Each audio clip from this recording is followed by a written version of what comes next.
அன்னையின் மடியில் தொடங்கிய என் அழகான பயணம் இதோ மீண்டும் இந்த மண்ணின் மடியில் தஞ்சம் புக காத்திருக்கிறது.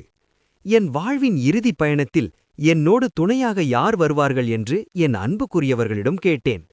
இன்னும் முடிக்க வேண்டிய வேலைகள் ஏராளம் இருக்கிறது, நீ முதலில் போ என்றார்கள் என் நண்பர்கள். நிறைவேற்ற வேண்டிய கடமைகள் வரிசையாய் நிற்கிறது, நீ முதலில் போ என்றார்கள் என் உறவினர்கள். எங்களுக்கு இப்பதான் வாழ்க்கையை தொடங்கியிருக்கிறோம், பார்க்க வேண்டியது இன்னும் மிச்சம் இருக்கிறது, நீங்கள் முதலில் போங்கள் என்றார்கள் என் பிள்ளைகள்.